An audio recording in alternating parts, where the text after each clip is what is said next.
National Herald ಪ್ರಕರಣದಲ್ಲಿ ಗಾಂಧಿ ಕುಟುಂಬವನ್ನು target ಮಾಡಲಾಗ್ತಿದೆ ಅಂತ ಕಾಂಗ್ರೆಸ್ ಬೀದಿಗಿಳಿದಿದೆ. ಸೋನಿಯಾ ಗಾಂಧಿ, ರಾಹುಲ್ ಗಾಂಧಿ ವಿರುದ್ಧ ಪ್ರಕರಣದಲ್ಲಿ ಕೋರ್ಟ್ ಇಡಿ ಚಾರ್ಜ್ ಶೀಟ್ ತಿರಸ್ಕಾರ ಆಗಿದೆ. ಇದರ ಬೆನ್ನಲ್ಲೇ ಕಾಂಗ್ರೆಸ್ ಕಾರ್ಯಕರ್ತರು ಹೈಡ್ರಾಮಾ ನಡೆಸಿದ್ದಾರೆ. ಬೆಂಗಳೂರಿನ ಬಿಜೆಪಿ ಮುಖ್ಯ ಕಚೇರಿಗೆ ಯುವ ಕಾಂಗ್ರೆಸ್ ಕಾರ್ಯಕರ್ತರು ಮುತ್ತಿಗೆ ಹಾಕಿದ್ದಾರೆ. ಕೂಡಲೇ ಕಾರ್ಯಕರ್ತರನ್ನ ಪೊಲೀಸರು ವಶಕ್ಕೆ ಪಡ್ಕೊಂಡಿದ್ದಾರೆ. ಯುವ ಕಾಂಗ್ರೆಸ್ ಮುಖಂಡರಾದ ಅರ್ಜುನ್ ಎ, ಪೃಥ್ವಿ ಹಾಗೂ ಮಹಿಳಾ ಕಾರ್ಯಕರ್ತರನ್ನ ವಶಕ್ಕೆ ಪಡ್ಕೊಳ್ಳಲಾಗಿದೆ. ಬೆಂಗಳೂರಿನಲ್ಲಿ ನಿಂತಿದ್ದ ಕಾರಿಗೆ ಮತ್ತೊಂದು ಕಾರು ಡಿಕ್ಕಿಯಾಗಿ ಕಾರಿನಲ್ಲಿದ್ದ ಯುವಕ ಯುವತಿಗೆ ಗಾಯ ಆಗಿದೆ. ಸ್ಥಳೀಯರು ಯುವಕ ಯುವತಿಯನ್ನ ಆಸ್ಪತ್ರೆಗೆ ದಾಖಲಿಸಿದ್ದಾರೆ. ಮೊದಲಿಗೆ ಪಾದಚಾರಿ ವೃದ್ಧನಿಗೆ ಕಾರು ಡಿಕ್ಕಿ ಹೊಡೆದಿದೆ. ವೃದ್ಧ ಸ್ಥಳದಲ್ಲೇ ಮೃತಪಟ್ಟಿದ್ದಾರೆ. ಬಳಿಕ 5-6 ಬೈಕ್ಗಳಿಗೆ ಡಿಕ್ಕಿ ಹೊಡೆದು ಕಾರು ನಿಂತಿದೆ.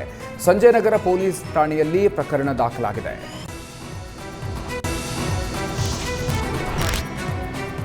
ನ್ಯಾಷನಲ್ ಹೆರಾಲ್ಡ್ ಪ್ರಕರಣದಲ್ಲಿ ಸೋನಿಯಾ ಗಾಂಧಿ, ರಾಹುಲ್ ಗಾಂಧಿ ವಿರುದ್ಧ ಬಿಜೆಪಿ ಪಿತೂರಿ ಮಾಡಿದೆ ಅಂತ ಕಾಂಗ್ರೆಸ್ ಆರೋಪಿಸಿದೆ. ಚಿಕ್ಕಮಗಳೂರು ನಗರದ ಜಿಲ್ಲಾ ಬಿಜೆಪಿ ಕಚೇರಿ ಮುತ್ತಿಗೆ ಹಾಕೋದಕ್ಕೆ ಕಾಂಗ್ರೆಸ್ ಕಾರ್ಯಕರ್ತರು ಯತ್ನಿಸಿದ್ದಾರೆ. ಇತ್ತ ಬಿಜೆಪಿ ಕಚೇರಿಯ ಬಳಿಯೂ ಬಿಜೆಪಿ ಕಾರ್ಯಕರ್ತರು ಜಮಾಯಿಸಿದ್ದಾರೆ. 2 ರಸ್ತೆಯಲ್ಲೂ ಪೊಲೀಸರು ಬ್ಯಾರಿಕೇಡ್ ಹಾಕಿ ಪ್ರತಿಭಟನೆಯನ್ನು ಹತ್ತಿಕ್ಕೋದಕ್ಕೆ ಮುಂದಾಗಿದ್ದಾರೆ.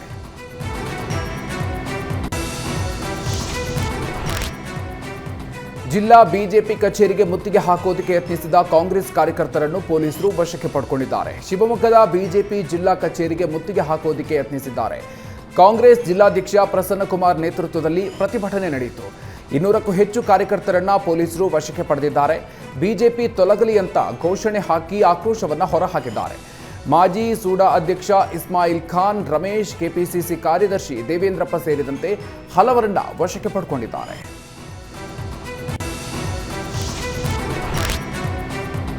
ಕೇಂದ್ರ ಸರ್ಕಾರದ ವಿರುದ್ಧ ಮಂಡ್ಯದಲ್ಲಿ ಕಾಂಗ್ರೆಸ್ ಕಾರ್ಯಕರ್ತರು ಪ್ರತಿಭಟನೆ ನಡೆಸಿದ್ದಾರೆ. ಮಂಡ್ಯ ಬಿಜೆಪಿ ಕಚೇರಿಗೆ ನುಗ್ಗಲು ಕಾರ್ಯಕರ್ತರು ಯತ್ನಿಸಿದ್ದಾರೆ. ನ್ಯಾಷನಲ್ ಹೆರಾಲ್ಡ್ ಪ್ರಕರಣದಲ್ಲಿ ಇಡಿ ಮತ್ತು ಐಟಿ ದುರ್ಬಳಕೆ ಮಾಡಿಕೊಂಡಿದ್ದಾರೆ ಅಂತ ಆರೋಪಿಸಿದ್ದಾರೆ. ಕಾಂಗ್ರೆಸ್ ನಾಯಕರ ವಿರುದ್ಧ ಬಿಜೆಪಿ ಪಿತೂರಿ ಮಾಡಿದೆ ಅಂತ ಆಕ್ರೋಶವನ್ನು ವ್ಯಕ್ತಪಡಿಸಿದ ಕಾರ್ಯಕರ್ತರು ಬಿಜೆಪಿಯವರು ಕ್ಷಮೆಯಾಚಿಸಬೇಕು ಅಂತ ಆಗ್ರಹಿಸಿದ್ದಾರೆ. ಮಂಡ್ಯದ ಸುಭಾಷ್ ನಗರದಲ್ಲಿರುವ ಬಿಜೆಪಿ ಕಚೇರಿಗೆ ಪೊಲೀಸರು ಬ್ಯಾರಿಕೇಡ್ ಹಾಕಿ ಪ್ರತಿಭಟನಾಕಾರರನ್ನ ತಡೆದಿದ್ದಾರೆ. ಜೊತೆಗೆ ಕಾಂಗ್ರೆಸ್ ಕಾರ್ಯಕರ್ತರನ್ನ ಪೊಲೀಸರು ವಶಕ್ಕೆ ಪಡೆದಿದ್ದಾರೆ. ದಾರಿಯಲ್ಲಿ ನಡೆದು ಹೋಗುತ್ತಿದ್ದ ವೃದ್ಧನನ್ನ ದನ ಎತ್ತಿ ಎಸೆದಿದೆ. ಬೆಂಗಳೂರು ಹೊರವಲಯದ ಆನೇಕಲ್ ತಾಲೂಕಿನ ಹುಲಿಮಂಗಲದಲ್ಲಿ ಘಟನೆಯಾಗಿದೆ. ಮೇಲಕ್ಕೆ ಎತ್ತಿ ಎಸೆದಿದ್ದರಿಂದ ಸ್ಥಳದಲ್ಲೇ ವೃದ್ಧ ಮೃತಪಟ್ಟಿದ್ದಾರೆ. 57 ವರ್ಷದ ರಾಮರೆಡ್ಡಿ ಮೇಲೆ ದನ ಅಟ್ಯಾಕ್ ಮಾಡಿ ವೃದ್ಧ ಪ್ರಾಣವನ್ನು ಕಳ್ಕೊಂಡಿದ್ದಾರೆ. ಘಟನೆಯ ಭಯಾನಕ ದೃಶ್ಯ ಸಿಸಿ ಕ್ಯಾಮೆರಾದಲ್ಲಿ ಸೆರೆಯಾಗಿದೆ.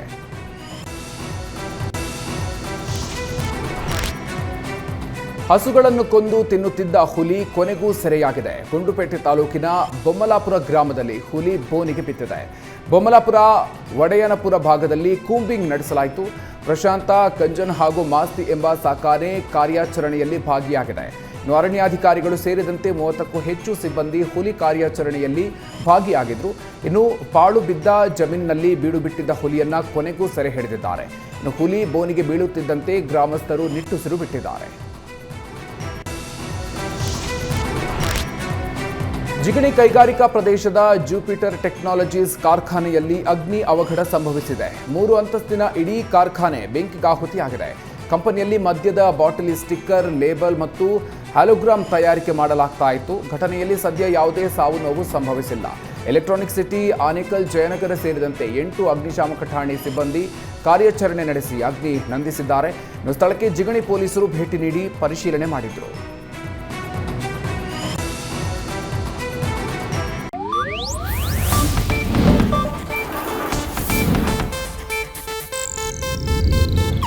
ಇದು ಏಷ್ಯಾನೆಟ್ ನ್ಯೂಸ್ ನೆಟ್ವರ್ಕ್ ಪ್ರಸ್ತುತಿ.